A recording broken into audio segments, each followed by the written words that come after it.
Hello everybody, this is ManuS and welcome back to the next part of the Eternal set review here on eternaltitans.com for the Multifaction cards in Defiance, today with the fourth part. Before we dive into the Multifaction cards, as usual, please hit the like button if you enjoy the content, subscribe to the channel, turn on the notification icon to not miss out on future content, and please support the free content by whitelisting eternaltitans.com and YouTube on your ad block. That would really help a lot. And now on to the Multifaction cards. Okay, so first we have the double influence pledge card for Argenport. It's Howling Kurtar. It's a 3/3 deadly endurance. On Empower, he also gets +2/+2 and flying this turn. The problem here is that on a 4-drop, as I already mentioned before, Empower has its issues, so it's not that likely to be empowered that often, making it less reliable as a big enough threat, and without the Empower it's just too small and also too easily blocked on the ground by some medium-sized unit that just trades with it. So the card is kind of so-so. There are just too many better 4-drops, I think, in the color combination usually, like Impending Doom, that are a little less powerful but more consistent, that end up kind of stealing the show from Howling Kurtar here, unfortunately. So yeah, for Constructed, there's that. For Limited, however, this is a great card. The pledge fixing alone is amazing, and then the body is still great for a Limited card, so easy pick in Limited. Oops. Next we have Regent's Tomb, one of the better sites. It's a 4-cost site with only 2 durability, making it very fragile. The main issue with this site is that it's hard to complete the whole agenda and get Elias in Constructed, since there is Heart of the Vault and Rizan that both kill this in one shot very easily, and those are both fairly widely played cards, especially Rizan. Then the ongoing ability, Empower, your units get +1 attack, is nice, but this usually lends itself better to more controlling decks, making it hard to get a lot of use out of this. If you somehow come up with a mid-rangey or more aggressive deck with a lot of units, this is actually a really powerful effect. The agenda consists of Lingering Influence, which is also an effect that lends itself pretty well to control decks or mid-range decks, not much to more aggressive decks. But yeah, getting a Scout and a Power is great. Then Sabotage provides some disruption, and Sphere Vengeance once again wants you to play more units than the usual control deck is, so in a control deck this will often end up being wasted. But to be fair, it's a pretty weak effect anyway, so it's not that big of a deal.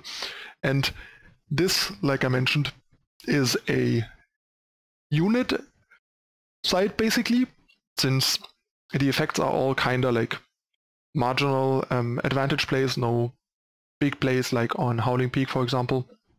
But the unit that you get is super strong, an 8/4 flying Lifesteal Revenge that normally would cost 8 power and require 4 Justice Influence. Coming out on turn 7 for 0 power is massive. So if you get all the way, the card is super strong and can easily win the game.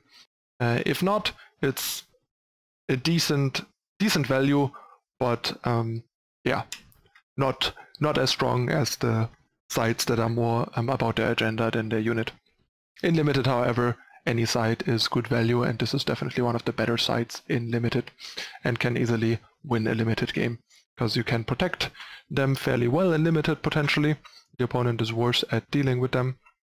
And then yeah, getting Elias just is backbreaking in Limited. Next we have Lesrai Hideaway, another relic, this time Feln, 2 power. Once per turn you may pay 4 to give one of your elves +2 attack. Not very impressive and very expensive effect. On summon you get to play a 2/1 Dark Elf. So this is effectively a 2-cost 2/1 elf that also brings a relic with it that has a situational marginal overcosted effect attached to it. This is mainly meant to fuel relic synergies, like with the 6-drop elf that recures elves and stuff, But yeah, I don't think the elf synergies are there. They're big enough for this to be worth it. So this is just going to be a pretty weak card in Constructed. In Limited, this is very reasonable. Not great, but a fine 2-drop, I think, if you have a couple of elves. If not, you're probably better off playing, or if you care about the relic synergies. Otherwise, you're better off playing like 2 power 2/2s or better 2-drops than something like a 2-cost 2/1 with minor upside. Speaking of elf synergies, this is the elf that I was talking about. Another double influence pledge unit, 6 cost 4/4 flying. It's an elf. On summon you play an elf with cost 4 or less from your void.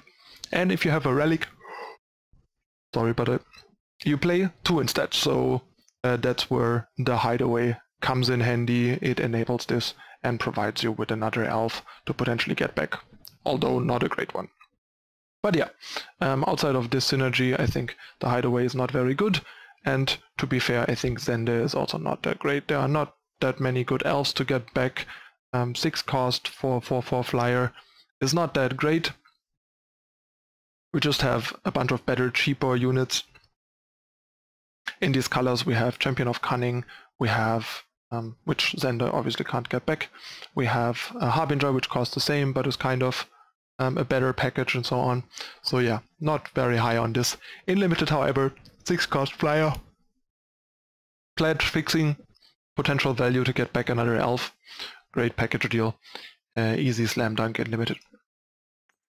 Then we have Token of Instinct. I'm not gonna go over all the tokens, I'll just say this once here basically. Yeah, tokens are limited fixing. They're usually not good enough in Constructed. We have so many depleted power cards in Constructed that do better things than this, that this isn't worth it. This is basically a worse Seek power, since it doesn't get you a Sigil in hand for your seeds. It is a depleted power, not a spell.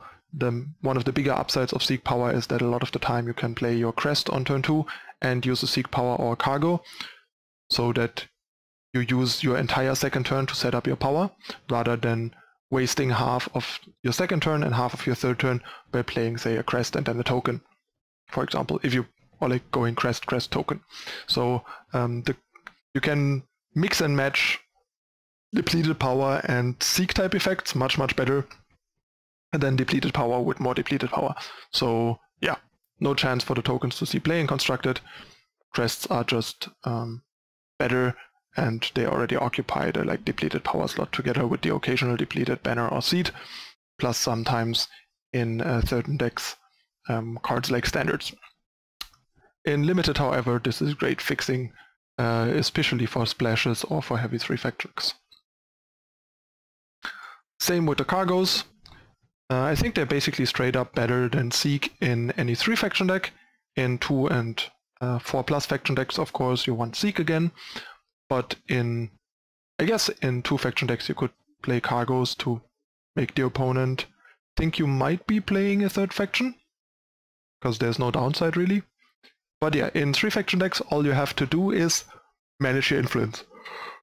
If you still need power and need your Cargos to be still Cargos when you draw them rather than contraband, try and avoid hitting the transmute influence when you can, to yeah, keep your outs to draw power as high as possible, and more often than not you will be able to control your influence well enough to a point that they only transmute once it's not a downside or even an upside that they transmute, which is why I think even if your deck is fairly high curve, you usually want Cargos over Seeks. You just have to be more mindful of the transmute and manage it as well as possible. And in Limited, of course, great fixing. Next we have Carnivorous Sauropod, clearly a Limited only card. It's a 3-cost 3/3, which is not great, but it's fine. The fact that it costs 3 different influences is pretty harsh on 3 actually in Limited. But with Amplify, this is kind of nice. It's a 7-cost 7/7, 11-cost 11/11, and so on. So this seems like a decent card if your deck is in those colors anyway, but nothing to go into those colors for. Next we have Display of Instinct. This is, in my opinion, the best display. Dealing 4 damage to anything is great, giving you reach, giving you removal. It's fast, so it's very flexible. Then you could put one of your units into your hand and gain its health. This can save you by gaining health. This can save a unit from a spell death, like a relic weapon or a unit summon, where negating an enemy spell wouldn't work. Or even a relic like Avigraft, for example, or Permafrost. And yeah, then you get to negate an enemy spell, basically a 3-cost way to counter whatever you need to counter.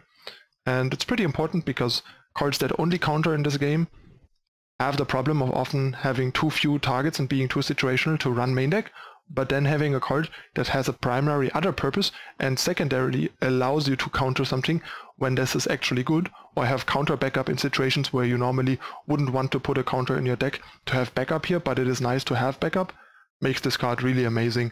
So the best counters in this game are basically cards that do something else but also have a counter effect.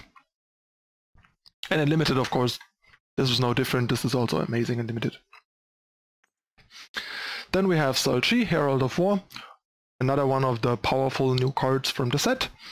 Costs double influence of all 3 colors. There's usually a legendary with triple double influence to keep up the stupid phrasing in each of the supported tri-faction alliances. And Salchi is the Yennefer one. It's a 7/5 charge. On Entomb you play 2 4/4 Ruinstalkers with flying. Yeah, this card is a pain. If you have no way to get rid of this without with suppressing the Entomb, then you are in a hell of trouble. This card is really, really powerful, and especially for reactive control decks and mid-range decks, this is a really big issue, and you will have to build a deck with this card in mind to try and be able to handle it reasonably, because if you can't, you will just lose to it. In Limited, this is obviously also a bomb.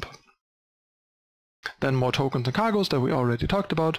And last but not least, for this part, we have Display of Honor. Another pretty good display. In my opinion, it's not great, but it's very solid, depending on the deck. You give one of your units +4/+4 in lifesteal.